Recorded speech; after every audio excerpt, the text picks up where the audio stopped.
Албаны улстай бас газар тариалангийн салбарт хамтарч ажиллах санал өргүүлсэн гэж байна. Тэгэхээр ер нь бол энэ тоног төхөөрөмжийн үед манайх чи ер нь л Оросын технологиг ашиглах хандлагатай байдаг. Бас тоног төхөөрөмж Оросын албаны улсаас орж ирэх гэж гэсэн. Энэ дээр та мэдээлэл үү?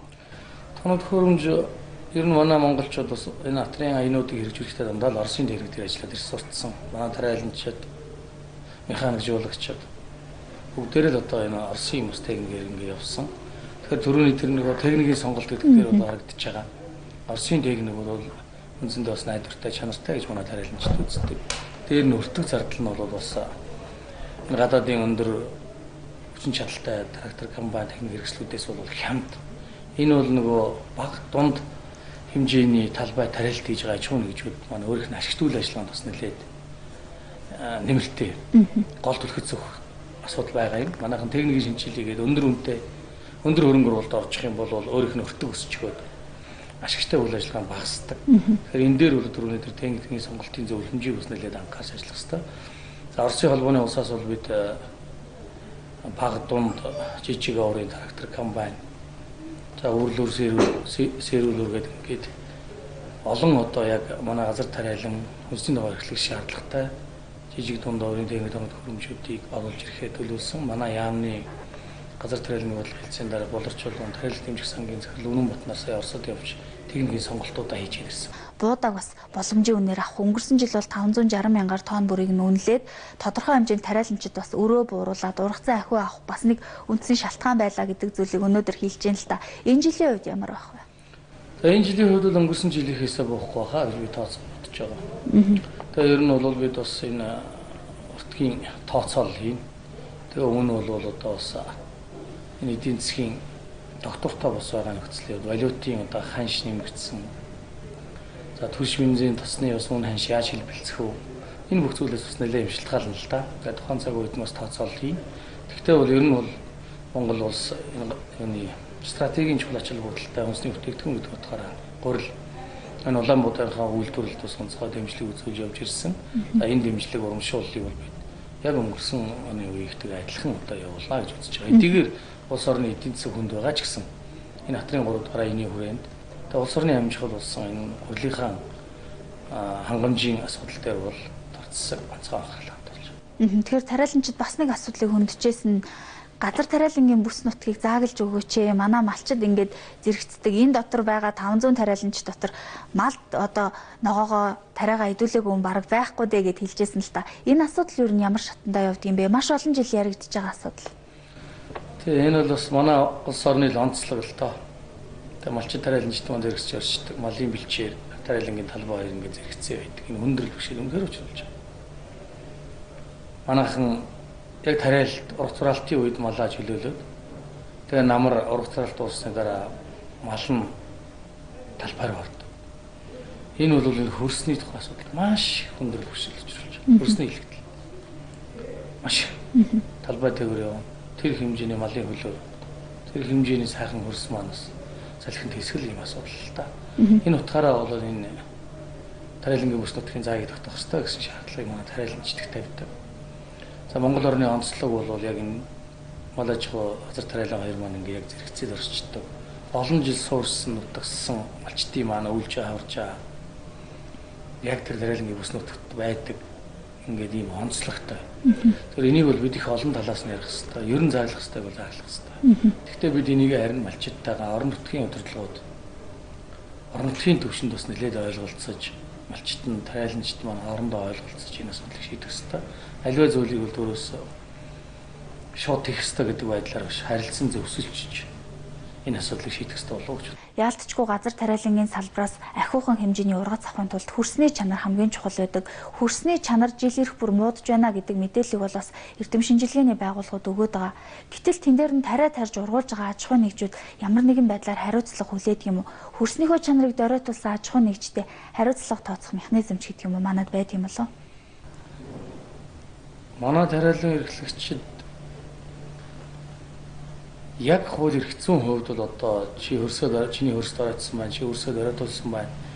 Чиний талбай дээр чамайг хэрэгжлээс дахиад тариалт хийхгүй гэх боломж их ховролтой.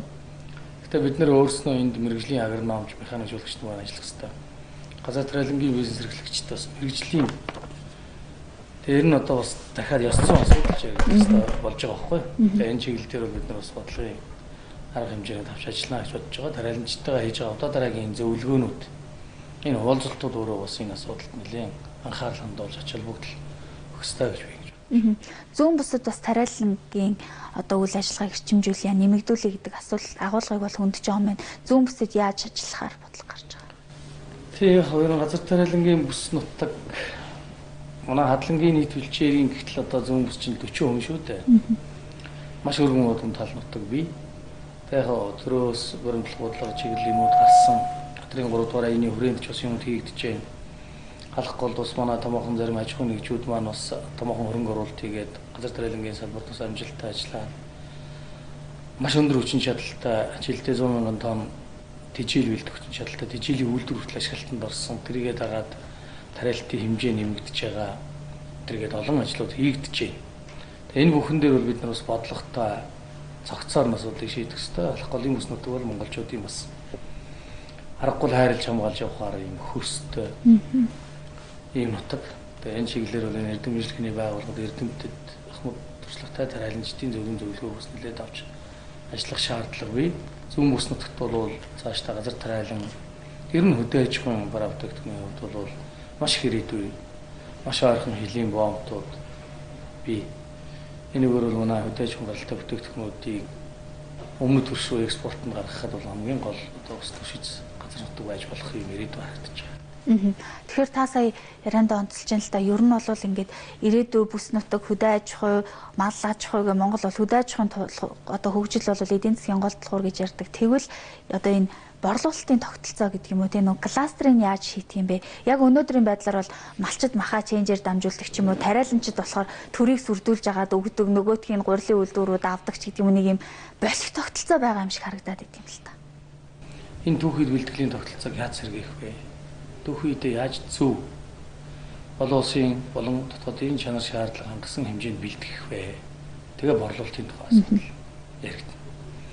Тэр нь бүхий л одоо манай хөдөө аж ахуйн хүнсний салбарт бол энэ хөдөө аж ахуйн бараа бүтээгдэхүүний зохицуулалтын тухай асуудал байна. Энэ дээр тусгай бодлого гаргаж ажиллах хэрэгтэй. Бид бол ер нь хүнс хөдөө аж ахуйн хөнгөн үйлдвэрийн салбарын зохицуулах газартай байх хэрэгтэй. Энэ дээрээ тариаланчдаа, малчидаа, хүнс үйлдвэрлэгчдээ, хөнгөн үйлдвэрийн чанар стандартын шаардлага тавьдаг. Мэргэжтэй болсон хүчний нөхцөл шаардлагыг тавьдаг. Техник технологийн гормын шаардлага тавьдаг. За дээр нь үнэ тарифын зохицуулалтын асуудлыг шийддэг. Ийм л байгууллага бас шаардлагатай л болж байгаа. Дээр нь энэ түүхийд бэлтгэлийн уламжлалт тогтолцоо бас зөв сэргэх хэрэгтэй. Тэгэхээр одоо бид ямар асуудал ярих вэ? Бид одоо ерөөсөө олон улсын чанар стандартад нийцсэн бараа бүтээгдэхүүн бэлтгэдэг болох хэрэгтэй.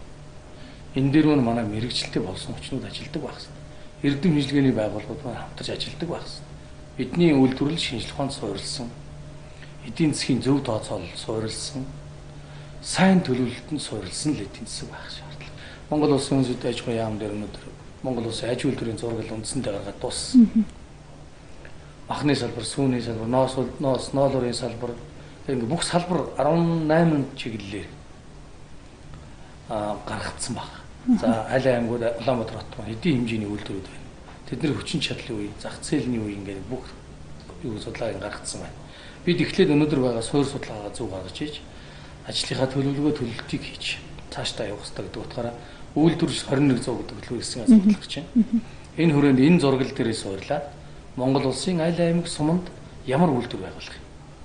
Тэнд түүхийд нь байна уу? Дэд үтсэн байна уу? Олон улсын хүчин нь байна уу? Зах зээл нь байна уу? За гадаад зах зээл нь алир хойрхон байна уу? Энэ бүх төлөвлөлтүүдийг эдийн засгийн нарийн тооцооллуудыг хийж байж за энэ бүс нутагт бид ийм үйлдвэр байгуулъя. Энд бол болсон хүчин байна, түүхийд байна, зах зээл нь дотоод хэрэгцээ нь байна, гадаад руу гарах хэлийнх нөхцөл ийм байна гэдэг байдлаар тооцоолол хийж ээж үйлдвэрээ барих байх тухай асуудлыг ярих хэрэгтэй гэж бид үзэж байгаа. Энэ чиглэлээ бас баримталж сая дэвд бас нэг 14-5 аймаг байна. Үндсэндээ одоо энэ 4 сартаа багтаад Монгол улсын бүх аймагуудаар яваад газар дээр нөхцөл байдал юм уу? Гэдгийг судлах нь. Судлахын тулд ингэж хөдөө орон нутгаар бид явж байгаамаа гэдэг бас хэлээд. За баярлалаа танд. Монголын мэдээ сувг онцлог зочны ярилцлагын цагаа хүргэлээ. Монгол улс одоо газар тариалангийн салбарт ямар бодлого чиглэл барьж газар тариалангийн салбарт ажиллаж байгаа одоо компани аж ахуйн нэгжүүд төв хүмүүсээ хэрхэн яаж дэмжиж байгаа. Зөвхөн одоо Улаанбаатар тариалагчдаас гадна хүнсний ногоо, жимсгэн тариалагчдын хувьд энэ жил ямар дэмжлэг байгаа вэ гэд тодорхой мэдээллүүдийг салбарын сайдын тайлбартаа хүргэлээ.